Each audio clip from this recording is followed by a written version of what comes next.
I had an offer, by the way, from a Saudi prince who wanted me to come out of retirement to fight for $1 billion. So when they told you that, though, what did you think? You're just, I mean, that's a lot of money. Did you consider it, or were you like? I definitely considered it, but then that ended when I got hit with the brass knuckles by Zane Frazier trying to get me in the UFC.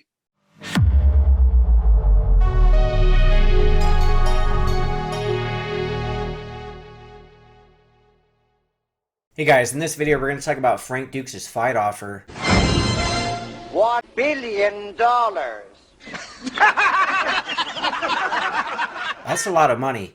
It's not as crazy as it sounds, though. Like, on the surface, it might be like, what?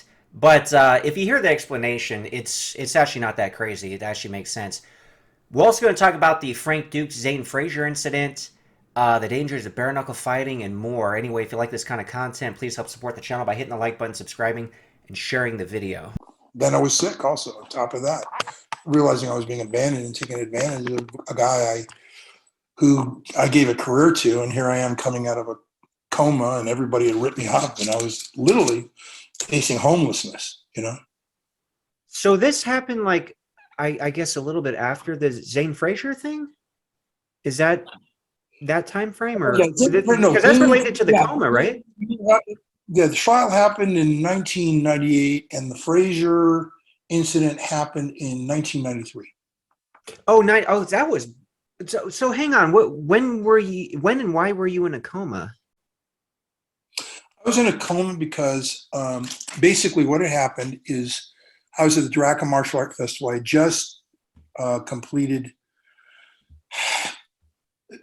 my world record breaks in Europe. Okay, sure. Okay. That's what we see footage of with the bulletproof glass and the whiskey bottles that people question, but that's what we're referring to. Right. Okay. And so I'd done all that.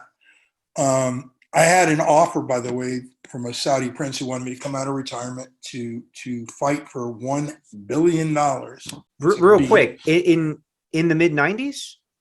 In the mid-90s, after I did that bulletproof glass break, the Sheikh, so after you did the bulletproof glass break, $1 billion. $1 billion. Now, this is when they wanted to do the UFC, okay? Mm-hmm. So this is what he said. And the $1 billion wasn't a hard billion. It wasn't a hard cash offer. I want to make that real clear up front to everybody understand that.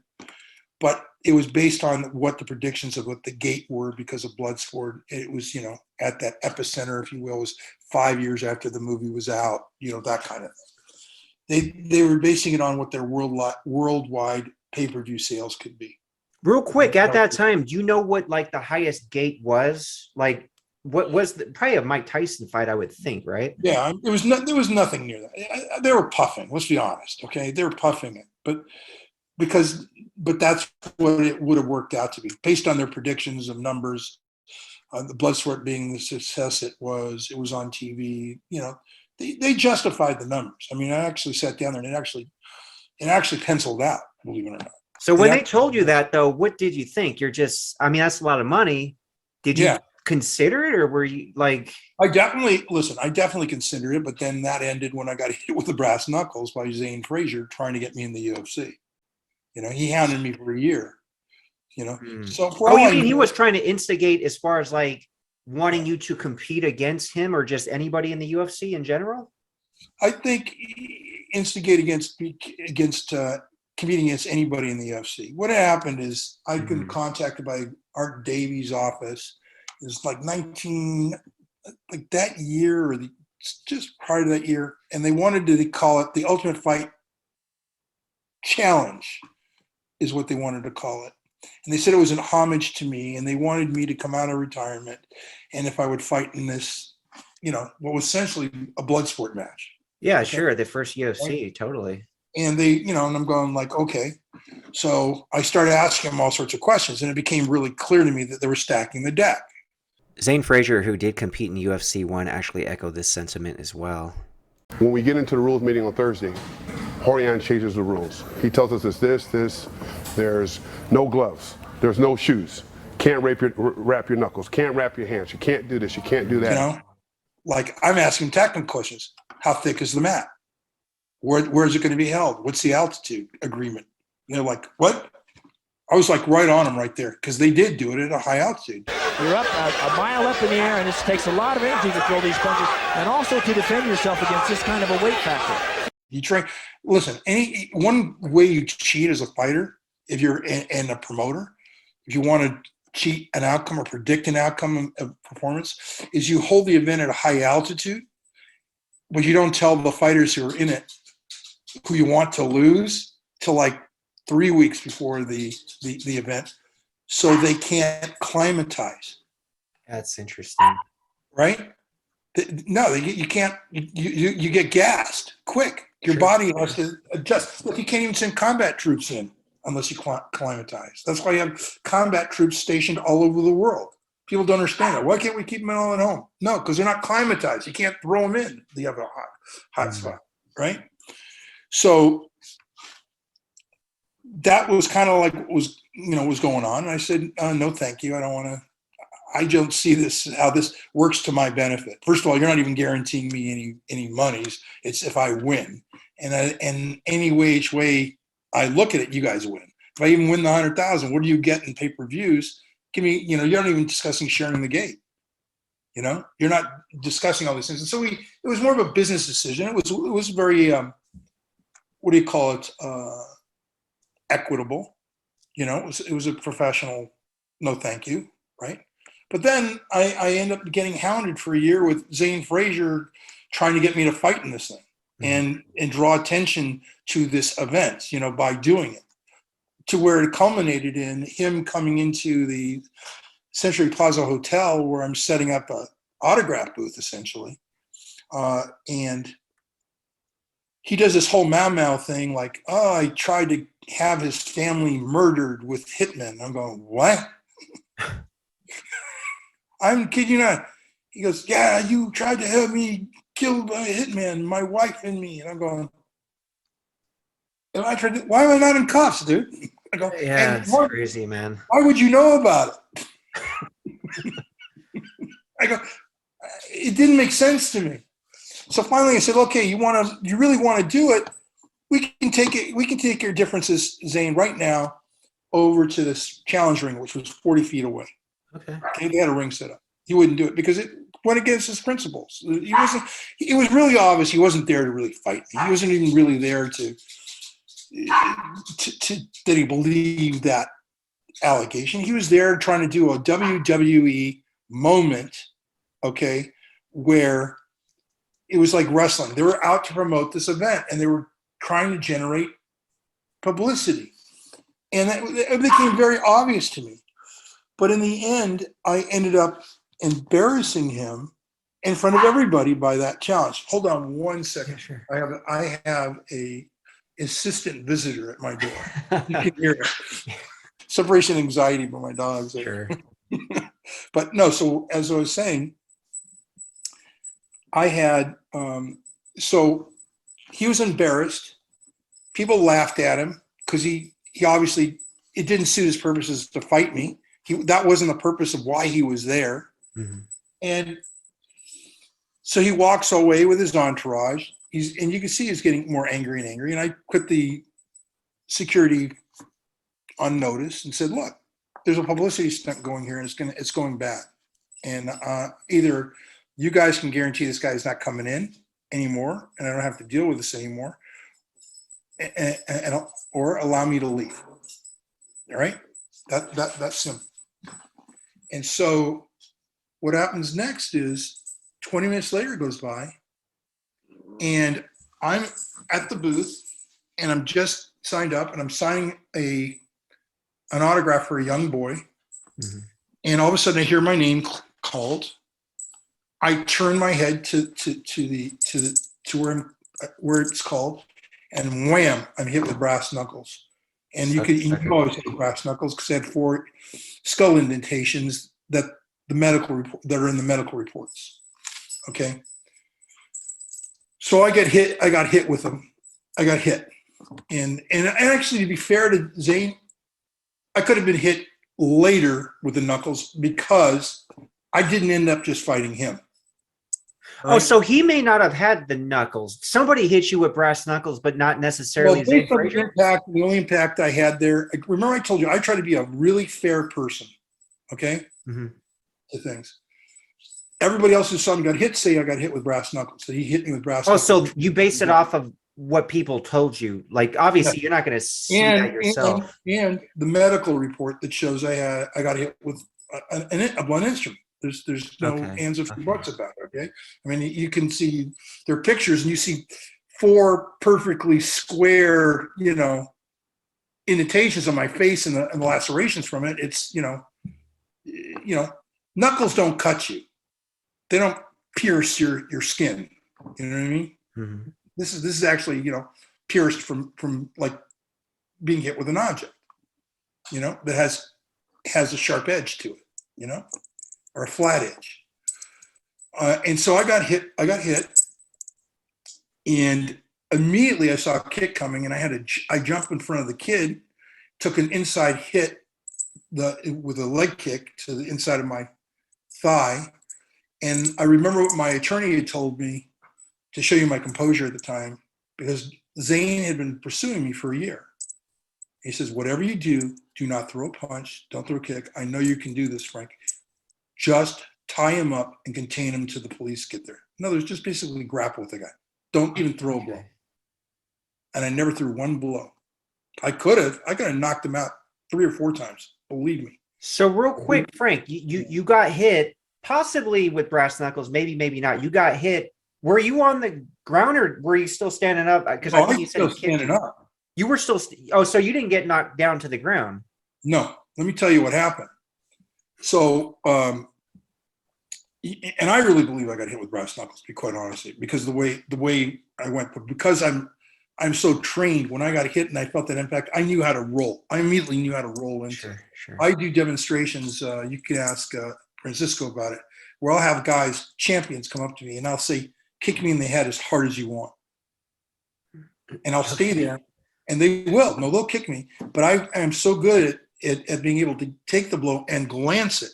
And I show people when I train them how to take a blow, how to take the impact and roll it and allow that kinetic energy not to go through your skull to your brain, but how to kind of like make it more of a glancing blow. Mm-hmm. And this is a very important skill, I believe, if you're going to be a fighter. You have to know how to take a hit. And most people do not know the art of how to take a hit. It's practically a dead art. I talk to people, of your generation. Nobody knows what the hell I'm talking about.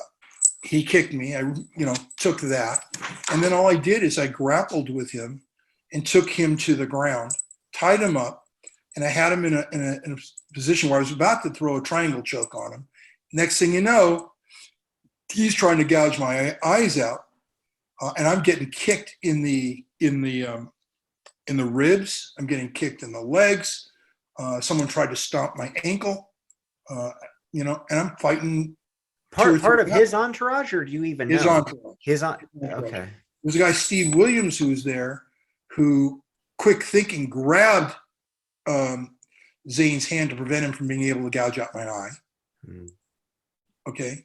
And I fought my way, and all I need is that just one little break, and then bam, I was up on my feet, and it was me, and the cameras had it. I mean, the CC, me holding my own against 3 or 4 so-called UFC fighters who appear, I won't mention their names, but who appear later, one of which was Chuck Liddell, but he wasn't really fighting me so much as he was trying to just kind of get in the way of some other guys. I really believe.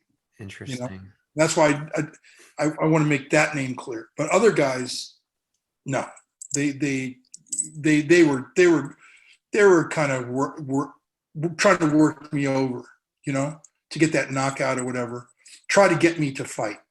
And it was really obvious that if I had hit Zane Frazier, he was again going to sue me like he did when he worked for me, where he claimed my secretary closed the door on his eye and he put up this bogus workman's comp case. When the door opens inward. I mean, it's like, dude, door opens inward. How did she hit you in the head? So I ended up paying $600 just to go away. Yeah, because from what I heard, the beef, again, there's so many stories out there, especially, related with you. I'll tell you what the beef is over. The beef is over the fact I wasn't even there. She caught him diverting students to open his own school in competition with my own, and he was teaching at the YWCA. Okay. Okay, I did hear that. Yeah, that was one Okay. story I heard. And he did it. She caught him. She confronted him, and he went off on her in front of her 5-year-old. Mm.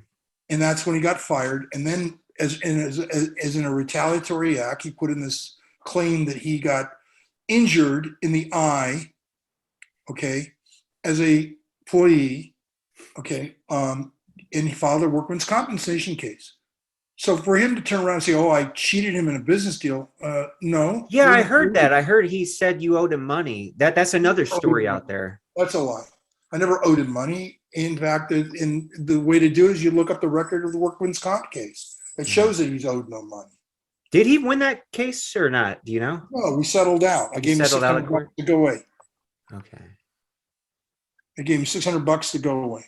It was a nuisance case. I didn't owe him anything, you know? And quite frankly, I could have turned around and sued him for tortious interference of business and all the clientele I lost. You know, if I really wanted to. Is the Right. Zane Frazier thing though, real quick, Frank? Is that related to the coma at all when you were in the hospital, or is that? Yeah, that's that what is- I'm okay. Okay. So now here's the beauty of the whole thing. You know, I always tell people, even in bad things in life, it may be a blessing. You just got to learn to look for it. Mm-hmm. He saved my life. Oh, because they discovered you had a brain tumor. Right. That is That's how they interesting. discovered it. Because all of a sudden I'm like, God, I got hit and whatever. And okay, it's brass knuckles, but I've got this headache. Like, so when I went to check it out, and they had just come out with the MRI machine. And so remember I told you I had hired Frazier and I hired Sats because I was sick. We didn't know what it was bringing it. We had an idea in 1988, somewhere around there. We had an idea it was brain related. We just didn't know what, you know. Mm-hmm. Couldn't put our finger on it. But what ended up happening is they found I had a what they call an acoustic neuroma. The impact, of course, severely affected it. So they rushed me into surgery. As a result of the surgery, I ended up with a spinal meningitis. And getting spinal meningitis, and it's the meningitis that put me in a coma. Mm. And then when it came out, then they found out, we made a mistake. It's not only you don't not only have a acoustic neuroma, you have a facial neuroma. And then they had to cut they ended up cutting my facial nerves. That's why my mouth droops. Okay. They ended up cutting my facial nerves. I looked like I had Bell's palsy for years. You know, my whole face was distorted because of the cut. And, they removed the tumors, and I pulled through it. I was a 50-50 case of possibly dying when it happened. They have, of course, much more medical advances to handle this. Had it happened a couple of years earlier, they didn't even have the way to approach even how to deal with those tumors in those days. So I was very lucky. Most Kumite fighters die young. They die in their 40s. They die from tumors. The reason for it is because we take injury after injury. And in those days, you were told to suck it up. And you didn't think about it. Today, if you get hit and you get a concussion, 6 weeks till you can go back in the gym. Yeah, they don't even let you train these days anymore. No. But in my day, you were forced to go into the gym. You were forced to go right away in box again or whatever. If you got knocked out, you were expected to be in the gym the next day sparring. Real quick, Frank. So you're saying this actually causes people to get brain tumors potentially?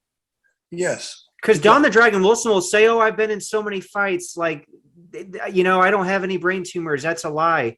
But you're saying because these guys would get knocked out and then immediately fight again. First of all, Don Wilson fought kickboxing. He fought with a padded glove. Mm-hmm. He got hit with a padded glove. You want to feel the difference when I hit you without a glove? No, I wouldn't, but That's exactly. Don Wilson's probably the most ignorant human being I've ever met when it comes to actual martial arts. He's actually really ignorant. Oh yeah, I don't like to ever talk bad about anybody. yeah, sure. But he's been pushing it with me for so long now that I'll give you a good example. And the only reason I'm mentioning it is because he's the one who started. He said, for example, you don't hit a guy where he's going to be. You don't throw a punch that where he's going to be. There's a quote in a Facebook post to that. How ridiculous that is. Well, I got news for you, Don. Sun Tzu, attack the enemy where they're going to be, not where they are. Okay? Boom. It's straight out of Sun Tzu. Every good fighter knows how to set up a guy. You know how to feint low, and you know he's going to move to that right, and you fire before he even starts his movement. Why? Because then you connect immediately. As soon as he's there, he's getting hit because you're telling your brain to fire. It takes time for that lag time to the hand actually comes out. So if you know your own lag time, you know how to work it so it doesn't come out premature and it's telegraphing, but it's coming out at the exact precise moment when you set the guy up and you want to hit him. And that's how I taught many of my students how to fight, how to manipulate your opponent and set him up and catch him. Joey Holt, 1 second knockout. You can look it up on YouTube. Same thing. I taught Joey how to read a fighter. Guy came out, overhand, comes out with an overhand haymaker, like a lot of young fighters do. Joey knew not to launch where he had to intersect the guy as he was launching, and he caught him right on the money. 1 second knockout, hit him, boom. Guy goes straight to the canvas. You can see it on YouTube. All right, you can see he knew how to read it. He anticipated it, and he started his launch. If you look at him, Joey started just before the guy really actually moved in. Interesting. Had he waited, he would have never connected with him like that. So that's just one example. The physics involved when you hit a target, the smaller the impact area, like your fist, the deeper the kinetic energy or the transfer of kinetic energy. So what you see with a boxer in a kickboxer or any padded kind of contact, to a certain degree, okay? It reduces the actual kinetic impact as far as how it hits the body and how far it travels. So I can hit you on the button right here, which is really up close, you understand? And you'll get knocked out. I hit you in the head up here with a glove, you're not getting knocked out. I hit you with my fist or a good solid elbow there, you're either going to get knocked out or you're going to die. That's a fact. That's what makes the difference between a martial artist and a sportsman and how you train. Let me, since we talked about Don Wilson, and I did want to address this anyway, and it is kind of related to at least his version of the story, like the brain tumors and stuff. It's the whole bullet dodging story. We will, of course, address that and make sense of it in the next video. Make sure to check out the video I did with Don Wilson, though, talking about that story. I titled it, "Dux is Neo from the Matrix?" ?